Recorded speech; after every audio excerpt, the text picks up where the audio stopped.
Coming up on this edition of Access Virginia Beach. Helping the homeless. A candlelight vigil is held to bring awareness to homelessness. Plus, new recruits. The police department adds a few more officers to the ranks. And cheers, thousands gather at town center to ring in the new year. That and more coming up as we access Virginia Beach.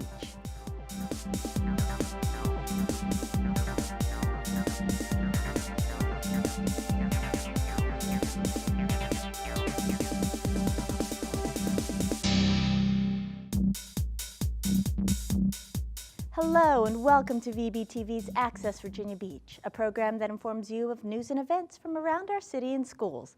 I'm Mickey Aceto. Thanks for joining us. City Council members began the new year with a swearing-in ceremony. If each of you will raise your right hand and repeat after me. 6 re-elected members and 1 newly elected member, Benjamin Davenport, took the ceremonial oath of office during the January 6th meeting. All the newly elected members will hold office until December 2018, except for Shannon Kane. Her term will end in December 2016. Dr. Spence, I would like to nominate Mr. Dan Edwards for chairman. And during their most recent meeting, Beach School Board members chose their chair and vice chair. School Board members re-elected Dan Edwards as chairman and elected Beverly M. Anderson to serve as the new vice chairwoman. Edwards has served as board chairman since 1999, and Mrs. Anderson was elected to the school board in 2012. This is her first time serving as vice chair. And the good news continues for the Virginia Beach hotel industry. July through September hotel sales increased once again compared to 2013. Smith Travel Research noted that the 3-month period saw hotel sales rise 5.5%, totaling more than $128 million in revenue for the city. Year to date, we're running very well in all the indicators, and we project that for the year we'll probably be up in the neighborhood of 4.2%, and that will be a record tourism year for us. And then, by the way, that'll be the 4th straight record year we've had. The beach's strategic vision has long been to move the resort city into a year-round destination. So a lot of our focus is in the off-season months, and as well, well as the summer. Obviously, that's our high time. But it has to do with conventions and sports marketing and a lot of events like Shamrock, the Rock and Roll Half Marathon, ECSC, the Patriotic Festival, and a number of events that we're having throughout the year. One important influence the city did not count on was the massive drop in gas prices. Gas prices going lower is a big factor. I mean, who'd ever thought we'd be going possibly below $2 a gallon? And, that will help a lot of folks that, from a money standpoint, in terms of, the drive-in distance, because we're primarily a drive-in market. And so that obviously helps the budget when you're considering a vacation. And the good news is expected to continue into 2015 with continued efforts at becoming a year-round tourist destination. New hotels, the Arena Project, and the international and Canadian markets are starting to become factors in the plan as well. December 21st was National Homeless Memorial Day. City leaders, nonprofits, and faith organizations gathered to remember those who have died while homeless and also honor persons who are still facing the challenge of homelessness. Cheryl Crawford. The Lighthouse Center hosted the annual vigil that included a candle lighting ceremony and roll call of those who died while being homeless. The evening also celebrated the forward movement to help stop homelessness. We're making the best use of the shelter and housing that's there. We're helping the people who are the neediest as fast as possible. And we're working together so that people get from shelters into housing as quickly as possible. The mayor recognized 5-year-old Jayla Newson and the work she has done to help others in need. In March 2014, she created Jayla's Little Helping Hands, which consist of her decorating canvas bags and filling them with items like crackers, soap, lotion, toothpaste, crayons, and dolls to give to children and adults at both shelters and to people living on the streets.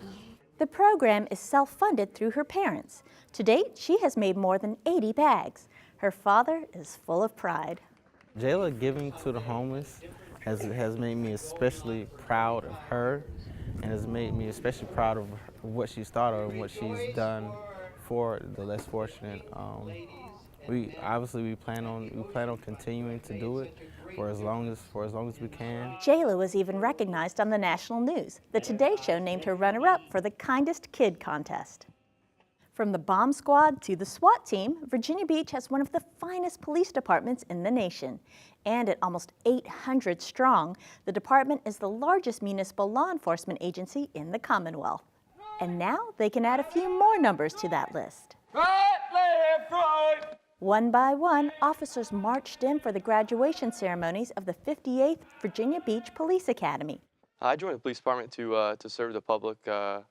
I've always had a drive since a little kid to serve others, and there's no better way than to be part of the police department and help people on a daily basis. In front of friends and family, 28 candidates were sworn in as Virginia Beach police officers. I will always have the courage. These officers come from a variety of backgrounds. Officer Tassa served an internship with the Marine Patrol before deciding to join the force. And I got to ride along with them every day and see what they do and what the department's all about. And I just really loved it. I got to see a lot of officers make a big impact, and I wanted to be a part of that. Officer Raymond Bishop. Recruits spent 25 weeks in training and received more than 1,000 hours of instruction. Their academic average for the class was 93.5%. The class will spend the next 16 weeks with a police training officer before hitting the streets solo. For more information on the police department, log on to vbgov.com/police. Tax season is right around the corner, and while you're busy getting your documents in order, the Commonwealth's Attorney's Office wants to warn you of a phone scam happening in our area. Phone scammers pretending to be the IRS are calling citizens and tricking them into giving out personal information and money. Here's the Public Information Officer, Macy Pridgeon, with more. Your phone rings. The caller claims to be with the IRS. Even the number on your caller ID says it's the IRS, but watch out, it could be a scam.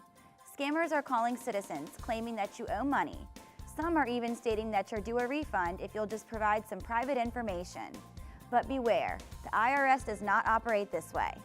The IRS will never call you about owed taxes without first mailing an official notice. They will never demand that you pay taxes without giving you the chance to question the amount, and they won't require you to use a specific payment method. The IRS will never ask for credit card numbers over the phone or threaten to have you arrested. If you've been contacted by one of these scammers, call the IRS at 1-800-829-1040 to determine if you owe money. Also, notify the local law enforcement so they can track patterns and warn others in the community. Alan Stolley, Commonwealth's Attorney, in partnership with you to keep Virginia Beach safe.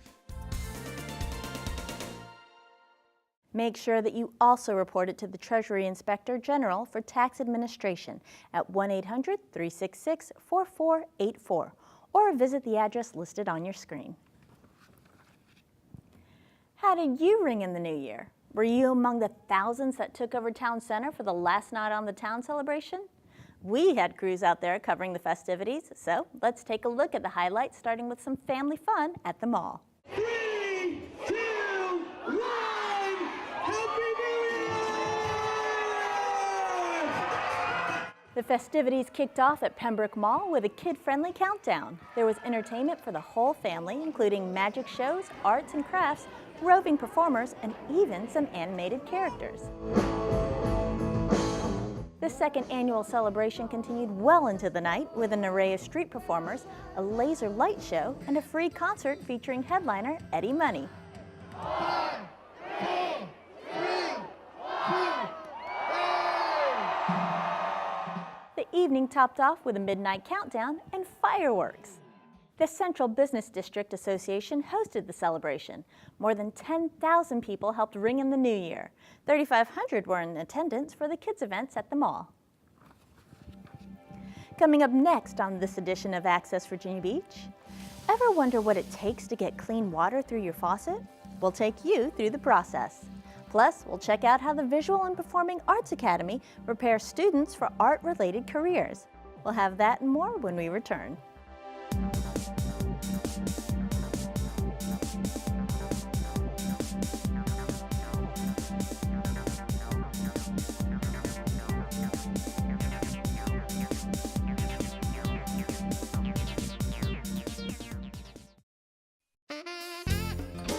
Virginia Beach Schools Parent Connection is your one-stop resource for information and events which support families and promote student success.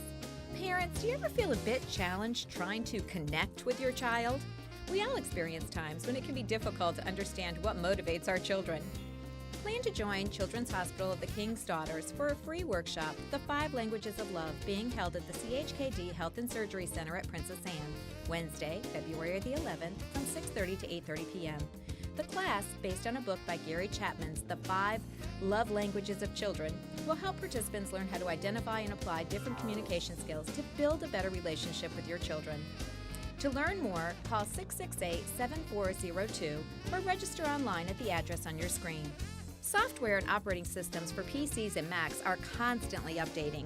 Microsoft introduced us to Windows 8 last year, and Apple has OS X Yosemite. Join the Parent Connection Technology Academy for Windows 8 and Apple operating systems. What's new? Being held at the Advanced Technology Center Thursday, February 19th, 6:30 to 8 p.m. to learn what's new and how you can use these improved features to streamline your work on the computer to assist your children. Experts will help participants navigate the newest edition of both operating systems. The session is free, but registration is required. Call 263-1936 to register. Laptops will be provided, but participants are encouraged to bring their own devices to class. To learn more about important deadlines or to see a complete calendar of Parent Connection events, visit vbschools.com and click on the Parent tab at the top of the page. They are the largest volunteer-based group of its kind in the country. They respond to over 40,000 calls a year. They have saved countless lives. We're talking about Virginia Beach's Volunteer Emergency Medical Services, and they're looking for you to join the ranks.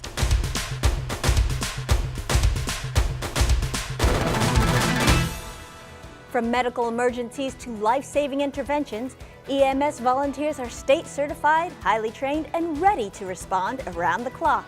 Training classes are held regularly and are tuition-free. So if you're ready to make a difference and can commit 48 hours a month, then volunteer for Virginia Beach EMS.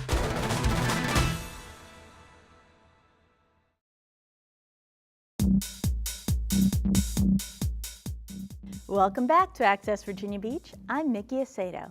What do you value when it comes to city-provided services? Some value water, while others say public safety is important.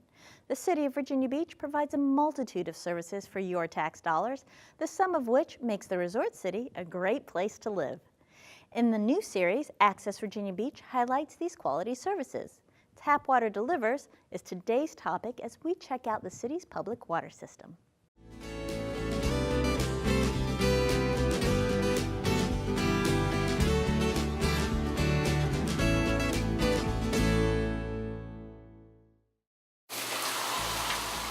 Whether it's taking a shower, flushing the toilet, washing dishes, filling up your tub, or doing a load of laundry, one thing that you might not always think about, but is always there, is water. In 1997, after years of regulatory battles, Virginia Beach secured its long-term water supply by pumping water from the Kerr Lake Reservoir, 76 miles, to the city of Suffolk. From there, the city of Norfolk pumps it to the Moores Bridges Water Treatment Facility, where it undergoes an extensive filtering and disinfection process. The only two alternatives that really could have survived the regulatory gauntlet was Lake Gaston and seawater desalination. And seawater desalination just had this massive carbon footprint and a very high price tag. Since then, Virginia Beach now has the lowest water rate in the region, and the city has flourished since turning the tide became a reality. Well, in the 1980s, it was recognized that water is a growth limiting factor in the city.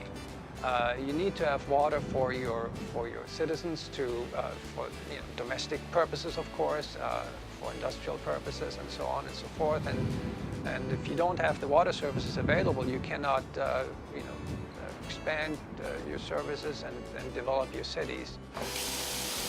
Virginia Beach's 450,000 residents use about 150 gallons of water per day, but that rate increases during the tourist season. Typically, we don't pump more than about 45 million gallons per day, which we do right now, for example, and for the summer months. In the winter, typically we don't pump that much water because the reservoirs in Norfolk, that I showed earlier, are typically full, and we don't need all that excess water. Keeping that water flowing is an around-the-clock job. We have crews that work Monday through Friday. We are also a 24/7 shop, such as what you see here. We maintain and monitor all the alarms associated with the water pump station 24/7. So we'll have crews that can come out at night in emergency.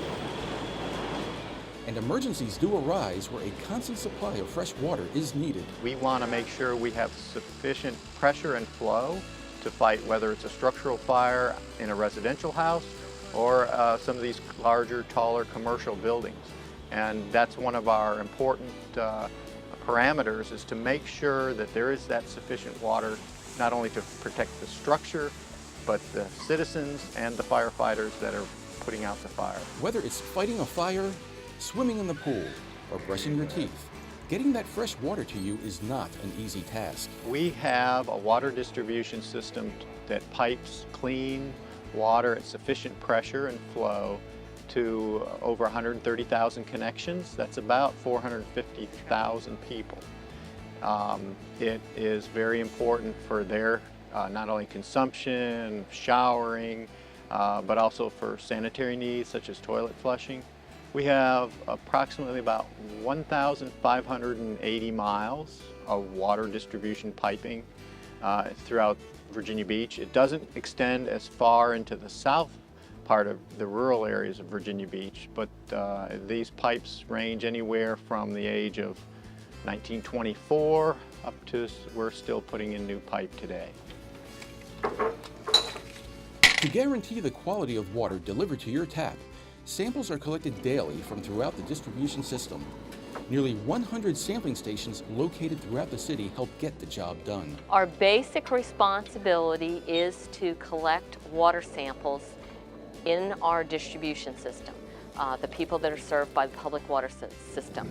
Those samples are collected Monday through Thursday. We are obligated by the Safe Drinking Water Act to collect 180 samples a month. This type of testing helps the city not only meet, but exceed obligations of the Environmental Protection Agency's Safe Drinking Water Act. We can have confidence that our drinking water in the city of Virginia Beach meets all of the federal rules, regulations established by the federal government, the EPA, enforced by the state.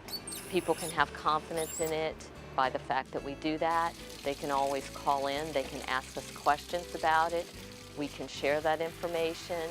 And so there's just a high degree of confidence that our city water is what it's supposed to be all the time. For more information about our water system, you can call 385-4631 or visit vbgov.com/publicutilities.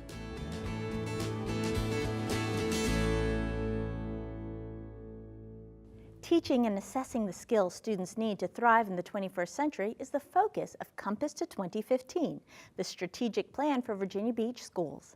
Since 2010, students at every Virginia Beach high school have taken the College and Work Readiness Assessment, or CWRA, to assess critical thinking, problem solving, and effective communication. This year, students will take a new CWRA, the CWRA Plus. Here's Access reporter Peter Van Heest with more. These students are online in Computer Lab taking the CWRA Plus. Like the CWRA Plus includes a performance, task, and real-life problem and related documents that students review before writing an original response that addresses the problem. The CWRA Plus also has a number of selected response items that involve real-life situations and documents. The CWRA Plus is a different type of CWRA. It's kind of an updated CWRA. The old CWRA just had a 90-minute performance task. The CWRA Plus has a 60-minute performance task with only one prompt that the students respond to and 30 minutes of selected response items. What sets the CWRA apart from other tests is that it's based upon open-ended questions requiring free response. Students must sift through prepared documents to form that response. This is a real-world test. If students do well on this, then they should be able to transfer those skills when they get out there, whether they go into college, the workforce, the military, whatever they plan to do after high school. The CWRA Plus is taken by all English 11 students in February. The test results will then be added to student transcripts in their senior year. The CWRA Plus is starting to get a reputation, as did the CWRA, among colleges and universities as a test worth taking, because it really does measure analytic and critical thinking skills, problem solving, writing effectiveness, writing mechanics, and that's something that you really need to succeed in college as well as in the workforce. Another unique factor is that students don't really study for the test. But honestly, we didn't really have any idea what to expect. It was a lot of, go in, do your best, use your brain kind of things. Everything we do prepares them, I think, based, the activities that we do in class, the writing workshops that we do, the activities in which they're asked to look at the information, credible sources. We ask them to, think critically, problem solve their own, not just give them the answers, but really ask them to figure them out for themselves in some sort of situation that is relatable to them. The testing window for CWRA Plus runs from January 28th through February 13th. Results are released in the summer. Rising seniors can see what percentile they scored in and how well they performed in areas like writing mechanics and problem solving. One size does not fit all. With that in mind, the school division developed 7 advanced academic programs that provide additional choices for students. Today, we're taking a look at the Visual and Performing Arts Academy at Salem High School.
Students interested in attending one of the Academy programs can pick up an application from the guidance department in each middle and high school or on vbschools.com.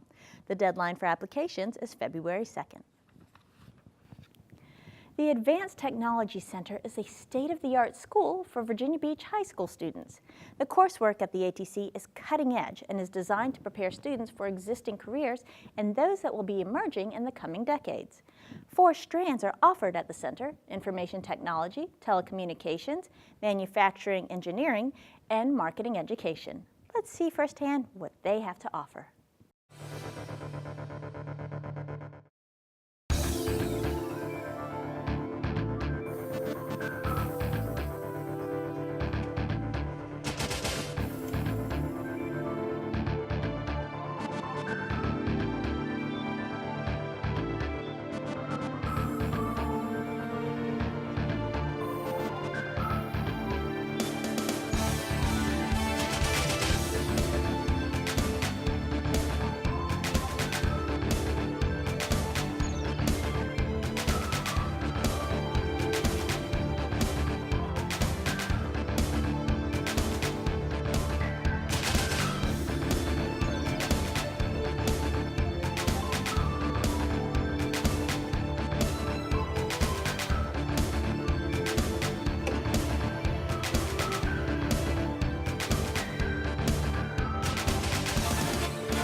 Does the Advanced Technology Center sound like the right fit for you? Then log on to vbatc.com, download an application, and submit it to your guidance counselor. The early decision deadline is January 30th. Anyone applying after the 30th will be considered for placement based on space available. Some of the best lessons are those that involve hands-on activities. At one local high school, students got a chance to become producers, actors, and editors during a video project. That was good, but I didn't get it, so do it again. Lights, camera, action. The courtyard at Tallwood High School was turned into a makeshift movie set as students from Mrs. Motley's class worked on their public service announcement videos, better known as PSAs. Every year in this class, which is called Global Media Analysis, what the culminating project is to create a PSA, usually on a subject of their choice, but this year it was a little bit different. Shalimar Coloma, a senior in the Global Studies Academy, teamed up with the class to create PSAs on women's empowerment. It's part of my senior project, and my senior project was based on the idea that women's global economic gender inequalities continued through film. So I thought making PSAs about just like women's issues in general could have been a good relationship. Students worked in small groups, developed a theme, drafted storyboards, shot their video, and edited the final project. We're going to open up with Gina just drawn as it is.